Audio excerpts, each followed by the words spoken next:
क्या हुआ मरीम में भी? कुछ नहीं। आप कुछ परेशान लग रही हैं। अब तो छोटे साहब माशाल्लाह अल्लाह के करम से भी ठीक हो रहे हैं। फिर क्यों परेशान हो रही हैं? अब तो आपको कोई टेंशन नहीं होनी चाहिए।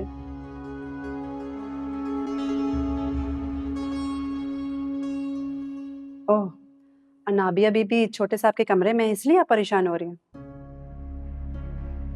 मैं तो कहती हूँ आप उन्हें कमरे में जाने ही क्यों देती हैं। और अगर वो रूम में आ ही गई थी तो उन दोनों को रूम में अकेला छोड़कर आपको नहीं आना चाहिए था। और क्या करती अगर मैं कमरे से ना निकलती तो शावीज मुझे किसी बहाने से कमरे से निकाल देते। तुम नहीं जानती,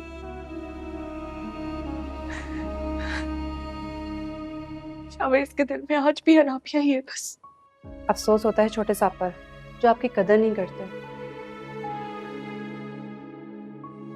आप दिन रात उनकी खिदमत में लगी हुई हैं। क्या हम देख नहीं रहे?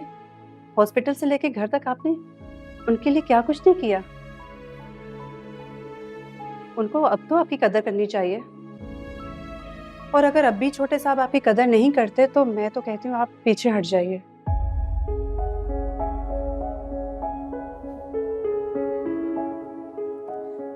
पीछे हट जाओ?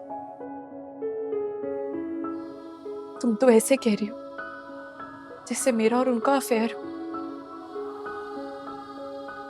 लिफ्ट ना करवाई तो ब्रेकअप कर लो।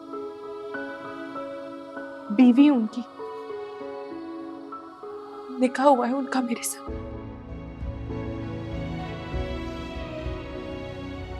कैसे छोड़ सकती हूँ?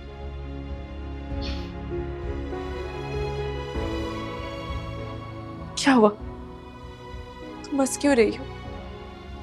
कुछ नहीं जी, बस सोच रही थी कि निकाह का रिश्ता भी अल्लाह पाक ने कितना मजबूत बनाया है।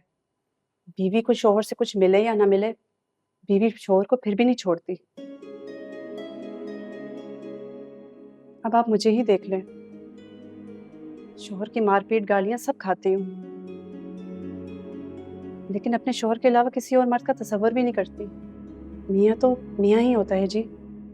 दो गालियां देता है तो क्या हुआ, हर हाल में साथ भी तो देता है। अल्लाह पाक ने रिश्ता ही ऐसा बनाया है, कभी कभी समझ ही नहीं आता